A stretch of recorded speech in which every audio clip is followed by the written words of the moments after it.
how's it going? Welcome back to Belle's Library. I'm Heather, and today we are gonna drink some coffee in this lovely little cafe, and we are gonna talk about the books that I've read so far this month.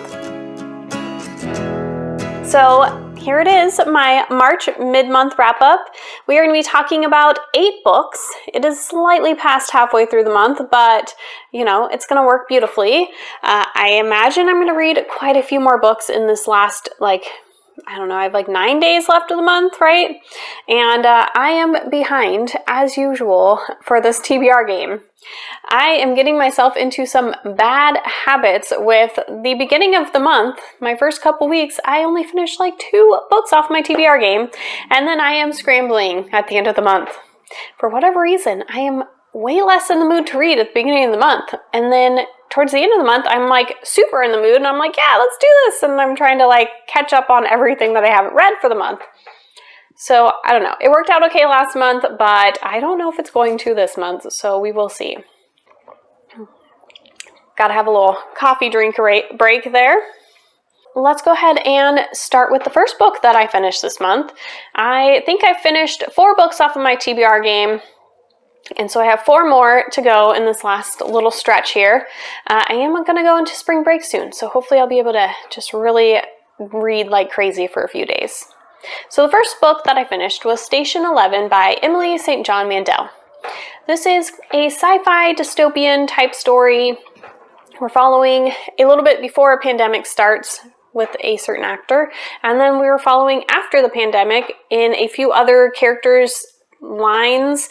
Some of it's like kind of right after, and then some of it's a few years later, and the world's kind of gotten past that point, and there's just minimal survivors pretty much. I felt like this story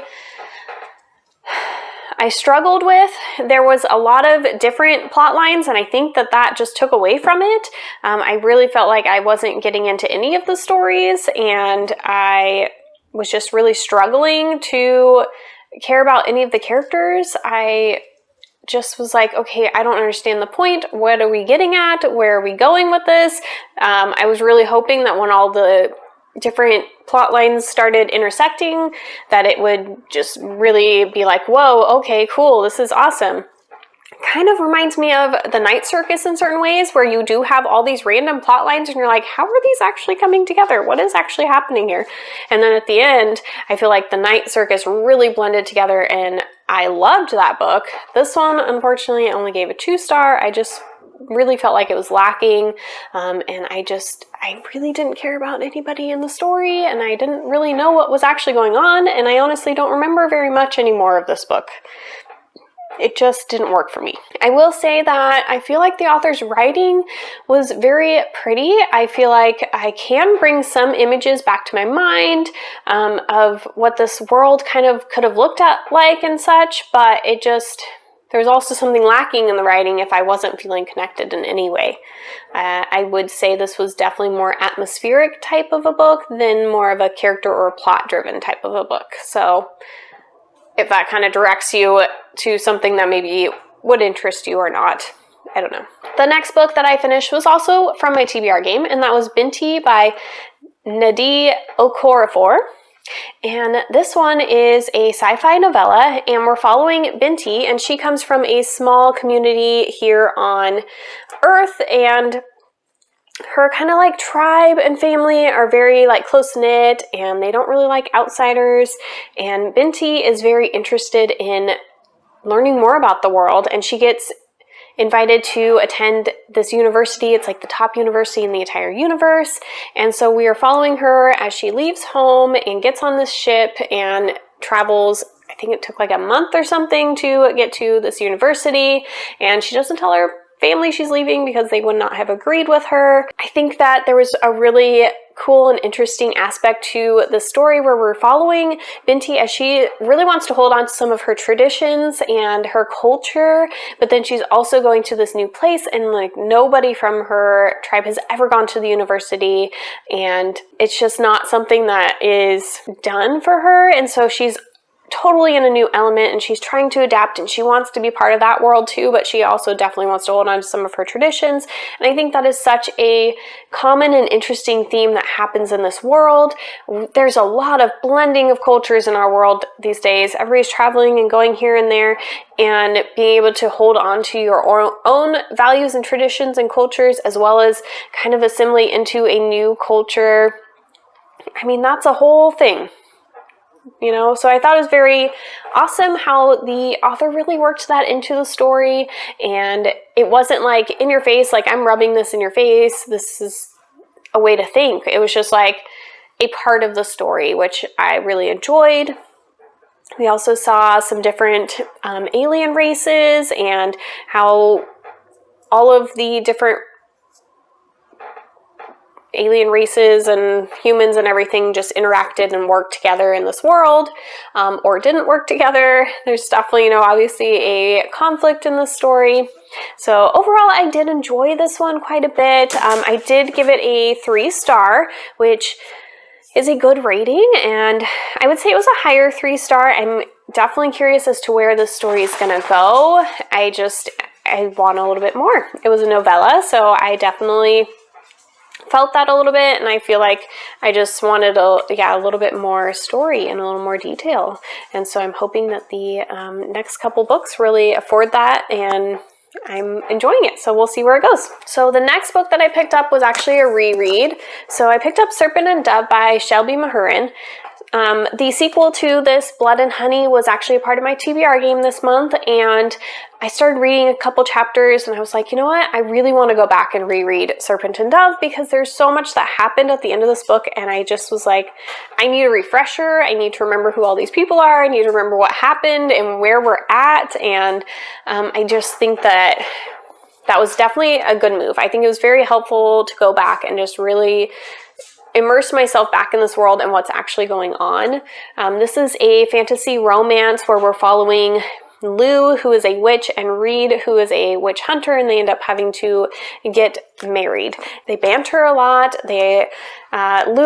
Reed does not know that Lou is a witch when they get married, and so we have this kind of hate to love going on. Their opposites attract for sure. Reed is a chasseur. He's very buttoned up, straight-laced type of a character, and Lou is snarky and sarcastic and free-spirited, and they just are totally different people, but it's really fun to see them grow. And you also have some really fun like witch hunter type storylines as well, which are some of my favorite in fantasy, so I really enjoyed that piece as well. I'm glad that I got back into this book, and it's still definitely a 5-star for me. I really enjoy it. So moving into Blood and Honey, this book was the sequel, and I feel like in part, it did kind of suffer a little bit with that middle book syndrome. The third book's coming out this year, I think in August. And the first half or so of this book was a lot of world building, and it was a little slow, and I was having a hard time getting into it. It took me quite a while to actually read and get into this book. But then I really feel like the ending was great. I feel like there was a lot of different twists and turns, and it was action-packed, but also you got a lot of character development and some different intrigue. And something that I really enjoyed from the second book versus the first book is we really got to see Morgane, who's our villain, and she got to come out and be a villain, and we got to just really start to hate her and get to know her a little bit more. I feel like that is so important to a fantasy series like this, is that it can really make the book if you have a good villain who's you just really don't like them and they're doing awful things, and if you can hate them more, then I don't know, the story just is better. If you have this kind of big bad that's just out there and they're just the big bad, and we don't really know a whole lot about them or what they did, or we're just told to hate them, sometimes that just takes away from the story a little bit. So getting to know her a little bit more and see just her awfulness really, I think, helped in this book, and I really enjoyed that piece of it. And I was definitely very surprised at the end of this one, and I was like, oh my gosh, I really want to get to the next one now. There's a twist just right at the end where you're just like, what? What's going on? What's happening? So way excited to see kind of where this series is going to end up finishing. I also will say that like Lou and Reed's relationship in this one was very like, they were struggling. It was pretty broken. There wasn't a lot of like romance going on between them. They were really just trying to figure things out, which I mean makes sense for their characters, but it just went through like a majority of the book, and I just really was like, can you guys just love each other? So that was kind of like a, I don't know if the author could have done it differently to make it a little bit better, but I did feel like it was a little dragged out. Like maybe like we should have just shortened out a little bit of the beginning of this book. I don't know. So this one I gave 4 stars. Let's have a little coffee break here. You guys see it's like a little Luke's cup from Gilmore Girls. I love that show. I had to get a little mug. So next we have Well Met by Jen DeLuca. This was not part of my TBR game, but I have been craving reading some romance so bad. And my TBR game does not want to give me romance. So I was like, I'm going to slip this one in here because it's been on my mind. I think the audiobook reader, I put her channel down below. She read this recently and it reminded me of it. And there was somebody else who read it and I was just like, I feel like this is just the universe telling me I need to read this book. So I did, and I loved it. This is about Emily, and she ends up going and moving in with her sister to help take care of her after she's had an accident, and she needs a lot of help. She can't really walk very well. She can't drive. She has a teenage daughter, and so she comes to help her out and help her run her house for a little while and help her daughter get to and from school and different stuff like that. And she ends up having to become the adult volunteer for Emily to do this Renaissance fair. And it's kind of like a fundraiser for her school, and it happens over 6 weekends in the summer. And so she is playing a bar wench in the Renaissance fair. And it is just a really cute, sweet romance between Emily and one of the coordinators at the Renaissance fair. And I just adored it. I loved the Renaissance theme going on. Oh, hold on. We got some pitter patter in the background. Sorry about that.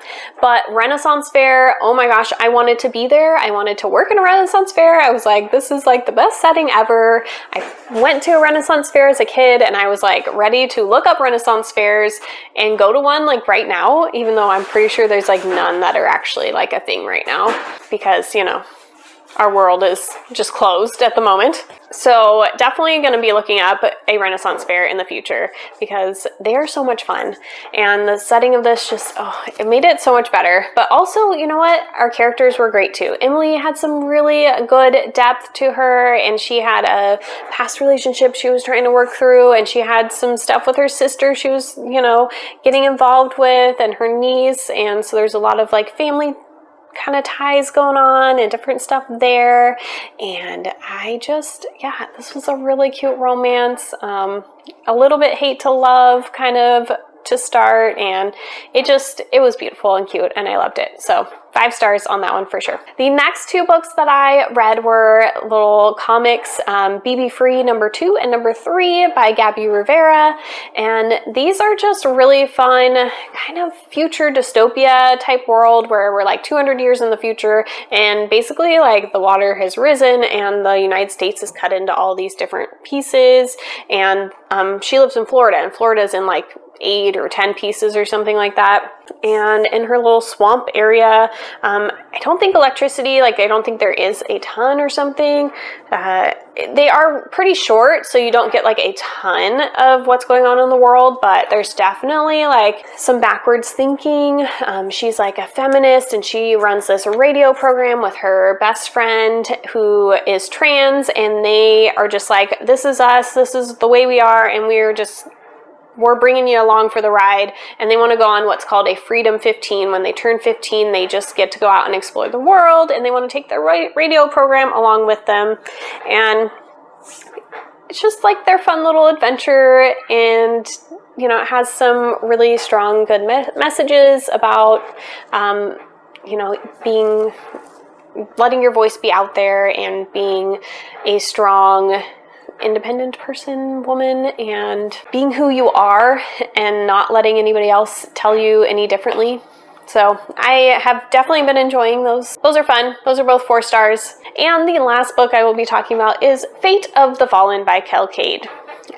This book was a part of Jessie May's Discord, her book of the month, and oh, man, I wanted to like this book. I started it on audiobook, and like within a few chapters I was like, wait, what is going on? I don't know if I like what just happened, and is this going to be like a thing throughout the book? And I was just like, oh, I don't know. Let me drink some more coffee. Hold on. We need coffee for this book. So anyways, but I don't like to DNF books, especially that early. So I was like, well, let's just keep going. Let's see if this plot works and how it goes. Basic premise that sets up the story is we're following Matthias, who is like this golden boy hero, and Aslo, who's his best friend, but he's kind of like a loner, and he just kind of likes to do his thing in the forest. And Matthias basically has this prophecy, and he has to go off and save the world, and so Aslo, being his best friend, of course, is along for the ride. And you know, so then we have this kind of big quest thing going on, right? I just feel like it took a weird turn for a minute there, and then that turn just kept going, and I don't want to say what it is because spoilers, but it just wasn't for me. And I feel like the characters really lacked development. They were pretty flat. There wasn't a lot of emotions to them. Lots of telling and not showing. And the atmosphere, I mean, I really can't picture very much of what was going on. I don't feel like the villains were very well developed or portrayed. Like, they were just these beings who looked weird from regular humans and had like sharp nails or something. And they were, other than that, we were just like, okay, I don't know. And then there was like other points of view from like these gods, and then a different person. I don't know, and I was just getting really confused. I was like, why are these people even in the story? And every time I'd get pulled away from the main plot to talk in these other chapters, I was just like, why? I don't know why I'm over here. What is the point of this? And I don't know. I was just struggling to make it through this book, and I wasn't sure. Like, there were several points where I was like, do I want to DNF this, or do I want to keep going? And I kept kind of going, and every time I got in the car to commute and had to put on this audiobook, I was just like, I have to put on this audiobook. I don't want to. So eventually I did decide to DNF this. I got to about 250 pages into the book, and it's a 400-page book.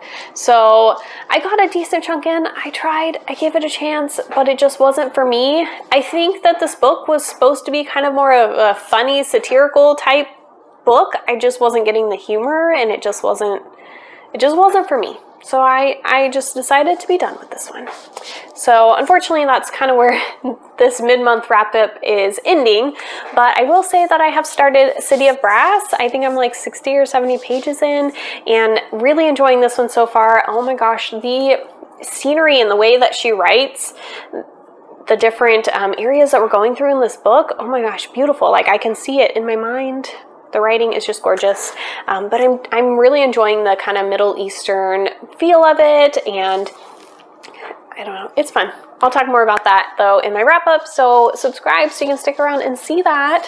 And my April TBR will be coming out soon, and I'm waiting until a little bit closer to actually the end of the month / beginning of next month, because I might be taking a punishment, to be quite honest. So I have at least 4 more books that I have to get through, and unfortunately, like, none of them are audiobooks. They're physical books on a lot of them, and those, like, just having a lot of those in 9 days, it's gonna get a little tricky. So I want to see exactly where I fall and how many punishments I need to take before I film that video. But yeah, it might be a little rough. The nice thing is that school is about to lighten up for me quite a bit next month. I will not be in clinicals anymore, so I should be able to read more, and I will be able to catch up and get past all those punishment books, and it should be awesome, I hope. Fingers crossed. So anyways, if you guys have made it this far, I would absolutely love it if down below you would put a purple emoji for me. I'm trying to go through all the colors of the rainbow. That's kind of what we're working on, and I don't think I've done purple. I think that's where I left off.